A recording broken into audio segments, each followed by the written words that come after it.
Life Stories brings you true and inspiring moments that remind us of the power of kindness, resilience, and human connection.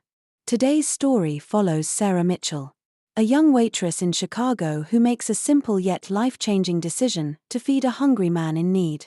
But when her act of compassion costs her job, an unexpected encounter with Hollywood star Keanu Reeves sets her on a path she never imagined. What unfolds is a journey of hope, second chances, and the profound impact of one small act of kindness. Subscribe to Life Stories to begin today's journey.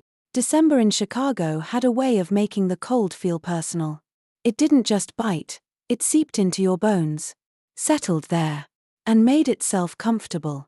The wind carried the sharp scent of snow as it whistled through the narrow streets, past blinking neon signs and traffic lights casting red and green hues on the pavement. People hurried by, collars turned up, hands stuffed deep into coat pockets, their faces tense with the urgency of getting somewhere warmer. I remember that evening clearly. It was one of those nights when the city itself felt restless. A storm lingering on the horizon, thickening the air with anticipation. I was inside Benny's Diner, the little place on West Monroe where I had worked for almost 2 years. It wasn't glamorous, but it was home in a way, a place of routine, of comfort, of steaming coffee cups and the clatter of plates. I had always been a dreamer, even when life insisted on pulling me down to reality. Art had been my passion for as long as I could remember. Every shift at Benny's was one step closer to my dream. Every tip carefully tucked away into a jar in my tiny apartment. Labeled for art school one day. The diner wasn't just a job, it was a means to an end. That night, just as I was refilling a cup of coffee for a regular, the bell above the door jingled, and a man stepped inside. He wasn't like the usual customers. His clothes were worn, layers of fabric hanging loosely over his frail frame. His beard was unkempt, his hands trembling slightly as he rubbed them together for warmth. His eyes, though, his eyes were what struck me the most. Hollow, sunken, desperate. I noticed how the people around him stiffened, how they suddenly found their menus more interesting or turned back to their conversations, pretending not to see. It was easier that way, I supposed, to look past someone's suffering rather than acknowledge it. But I couldn't. I stepped forward before I could second-guess myself. "Sir," I said gently, "are you hungry?" He hesitated, shifting on his feet, his fingers gripping the edges of his sleeves. His voice was barely audible when he finally answered. I haven't eaten in 2 days." The weight of those words settled deep inside me. Without waiting for approval, I led him to a booth near the heater, guiding him as though he were fragile enough to break. I fetched a plate from the kitchen, meatloaf, mashed potatoes, green beans, still steaming from the warmth of the stove. Setting it down in front of him, I urged, "Eat, please." His hands trembled as he picked up the fork, his eyes welling with tears before he could even take the first bite. "Thank you," he whispered, his voice cracking under the weight of emotion. I swallowed the lump in my throat and simply nodded, watching as he took his first mouthful, closing his eyes as if savoring something more than just food. Maybe warmth, maybe dignity, maybe just a fleeting moment of kindness in a world that so often looked the other way. I turned back to the counter, feeling a strange mix of sadness and contentment. But then, a voice cut through the air like a blade. "Sarah, what do you think you're doing?" My stomach twisted.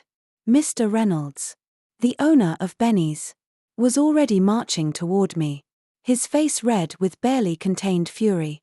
He was a wiry man, always tightly wound, as if a single wrong move could make him snap. I straightened my shoulders. He was hungry. "Mr. Reynolds," I said firmly. He needed a meal. His expression darkened. "You think this is a charity? That food's coming out of your paycheck." Then, with a sneer curling at his lips, he added, "In fact, you're fired. Pack your things." The diner went silent. Every pair of eyes flicked toward me, some shocked, Others avoiding the scene entirely, not wanting to be involved. My cheeks burned. Not just from anger but from humiliation. The homeless man's fork clattered onto the plate as he stood abruptly, his face stricken. "Miss. I didn't mean to cause trouble. I'll leave." I turned to him, shaking my head. "No. You finish your meal." My voice was steady, though my hands trembled as I untied my apron and placed it on the counter. I didn't argue. I didn't plead. I didn't beg for my job back. Maybe a part of me knew that I was standing up for something more important than a paycheck, even if I didn't yet understand what. With my coat pulled tight around me, I stepped out into the cold. The moment the door swung shut behind me, the wind hit like a slap. I walked to the nearest bench, sitting down as I clutched my bag against me. I tried not to cry. The thing about kindness is that people always tell you it matters, that it's the right thing to do. But they don't warn you about the cost. About the way doing the right thing can strip you of the little security you have. I had lost my job over a plate of food. How was I going to explain this to my roommate? How was I going to make rent? The city around me continued as if nothing had happened. Cars rushed by, headlights cutting through the snow that had started to drift from the sky. Strangers passed, wrapped in scarves and winter coats, their lives untouched by my small act of defiance. 30 minutes passed. Maybe more. My fingers had started to go numb. The cold wasn't just outside now, it had settled inside me, in the spaces between my ribs, curling around my thoughts. Then, the black SUV pulled up. I didn't pay much attention at first. Expensive cars weren't exactly rare in this part of the city. But when the door opened, and a man stepped out, my breath caught. Keanu Reeves. I blinked, thinking for a moment that my mind was playing tricks on me, that exhaustion and the bitter cold had finally made me delusional. But no, he was there, in the flesh, wearing a black coat, his expression calm yet purposeful as he walked into the diner. I had no idea then that in the next few moments, my life was about to change forever. I sat there, frozen not from the cold, but from sheer disbelief. Keanu Reeves. In all my years of living in Chicago, in all the endless nights I had spent watching movies in my tiny apartment, never in a million years would I have imagined that he would walk into Benny's diner on the same night I had lost my job. I watched him step through the door with a kind of effortless grace, his presence commanding yet strangely humble. The entire diner fell silent. Conversations stopped mid-sentence. Forks paused halfway to mouths. Even Mr. Reynolds, who had just been gloating over firing me, looked visibly shaken. Keanu's gaze swept across the room as if searching for something, no someone. It didn't take long for his eyes to land on the frail man still sitting at the corner booth, nervously picking at the remnants of his meal. "Excuse me." Keanu's deep, steady voice carried across the diner as he approached the man. "Mind if I sit here?" The man blinked up at him, his weathered face a mixture of shock and confusion. Oh sure. I guess," he stammered, pulling his tattered coat closer around him.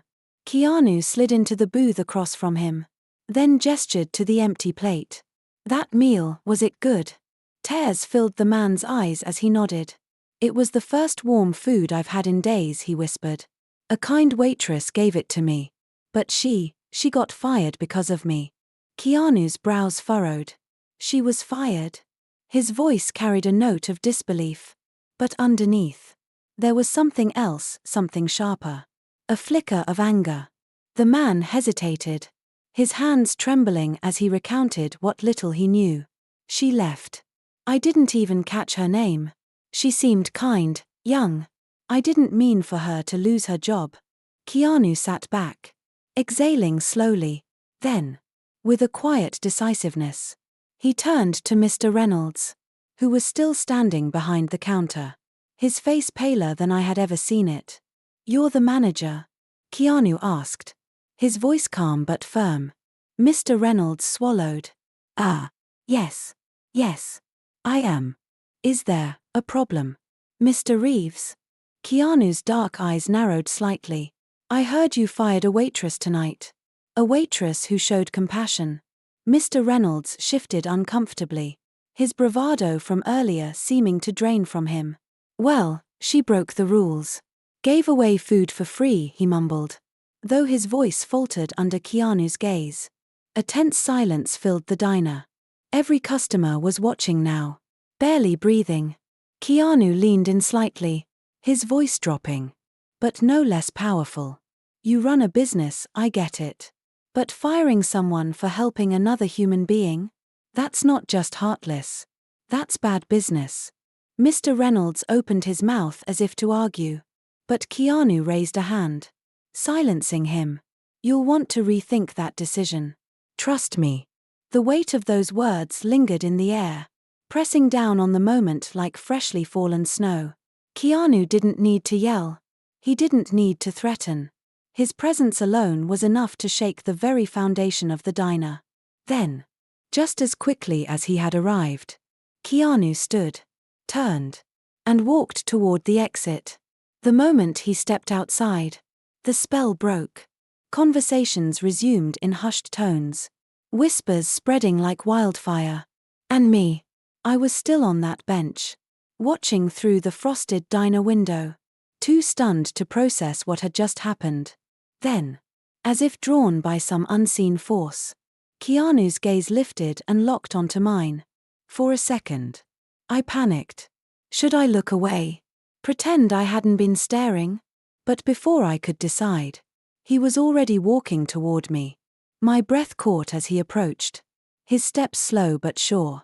When he reached me, he hesitated for a moment, studying me as if trying to understand everything about me in a single glance. Then, in the gentlest voice, he said, "Excuse me." I swallowed hard. "Why yes." He crouched slightly to meet my gaze, his dark eyes kind but filled with something deeper, understanding. "Perhaps. You're the one who helped him, aren't you?" I nodded slowly, my fingers gripping the fabric of my coat. I couldn't ignore him. He was hungry. Keanu's expression softened. "And because of that, you lost your job." I let out a shaky breath. "Yeah." For a long moment, he said nothing, just studied me with that quiet intensity that made my pulse quicken. Then, with a small, knowing smile, he reached into his coat pocket and pulled out a card. "Take this," he said, holding it out to me. I hesitated before accepting it, my fingers brushing against his as I did. The card was simple, embossed with neat, elegant lettering. New horizons, building second chances. I looked up at him in confusion. "What is this?" "A non-profit, I know," he said. "They help people who've fallen through the cracks. People like the man you fed tonight. They could use someone like you." I stared at the card, my mind reeling. "But I don't know anything about working at a non-profit." Keanu smiled faintly. "You know about kindness. That's more than enough." I swallowed past the lump forming in my throat. The night had started with me losing everything. And yet, here I was, holding a card that could change my life. Keanu stood and took a step back. "Think about it," he said, tucking his hands into his coat pockets. "And get somewhere warm." "Yeah." I managed a small, breathless laugh. "I'll try." He nodded once before turning, his silhouette disappearing into the softly falling snow. I sat there for a long moment, my heart pounding. Had that just happened? Had Keanu Reeves just walked into my life, stood up for me, and offered me an opportunity one never saw coming? I stared at the card in my hands, my fingers trembling. Maybe, just maybe, my story wasn't over yet. I didn't sleep that night, even after I'd made it back to my apartment, curled up under the heavy quilt my grandmother had given me years ago. My mind refused to rest. I stared at the ceiling, the dim glow of the city lights filtering through my window, replaying the evening over and over in my head. Keanu Reeves. Had that really happened? I turned onto my side, my fingers brushing against the small business card still resting on my nightstand. New horizons, building second chances. It felt surreal. Just hours ago, I had been a waitress trying to save up for art school, struggling to make ends meet. And now, I was holding a card to something completely unknown, a door I had never even thought to knock on. The next morning, I found myself at the kitchen table, staring at my phone. My roommate, Lily, shuffled into the room, yawning as she poured herself a cup of coffee. "You look like you've seen a ghost," she mumbled, taking a sip before glancing at me. "What's up?" I hesitated, unsure of how to even begin. "You're not going to believe what happened last night."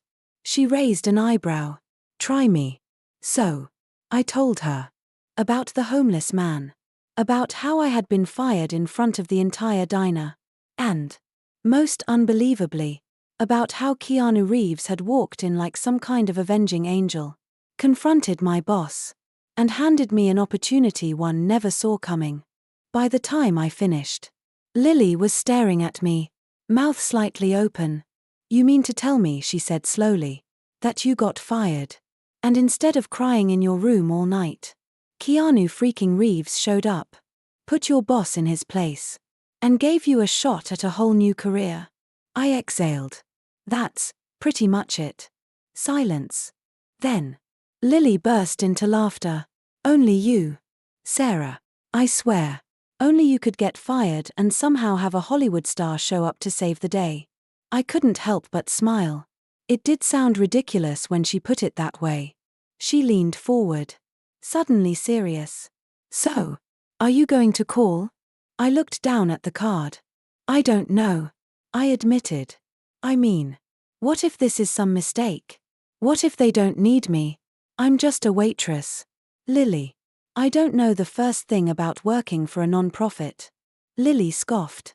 "You're not just a waitress. You stood up for someone who needed help. You have more compassion in your little finger than most people have in their entire body. And Keanu saw that. He chose to help you because he believes you have something valuable to offer." Her words settled deep in my chest.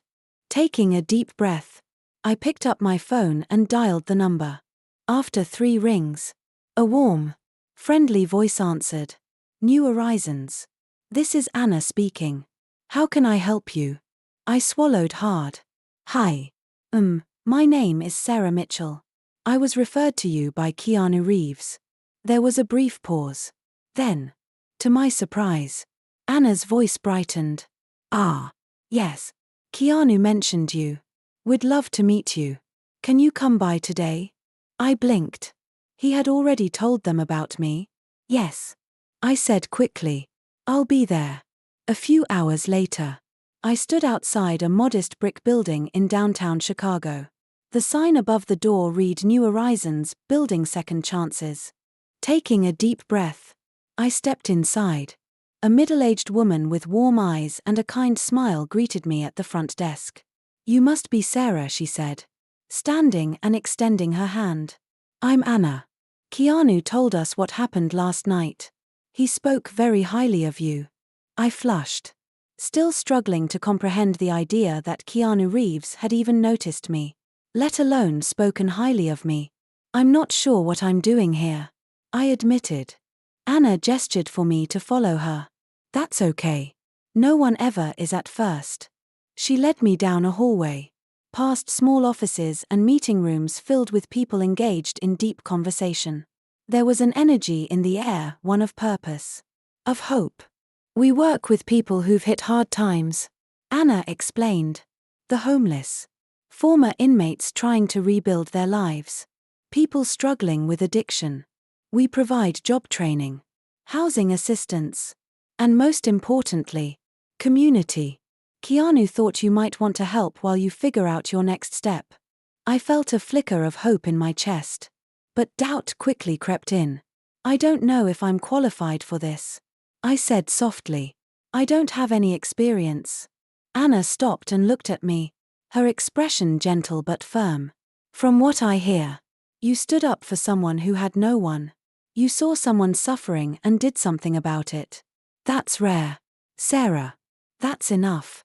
For the first time in days, I felt like maybe, just maybe, I wasn't as lost as I thought.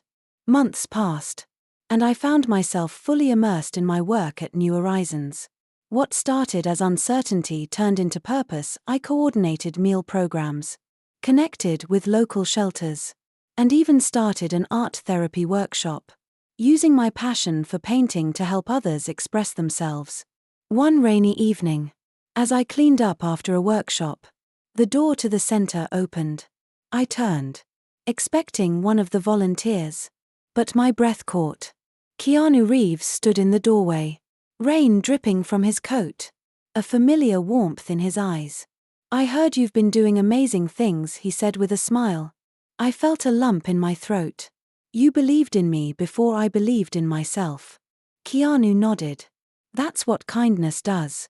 As he handed me a sketchbook, inscribed with "Never stop creating," I knew my life had changed forever. Subscribe to Life Stories for more inspiring videos.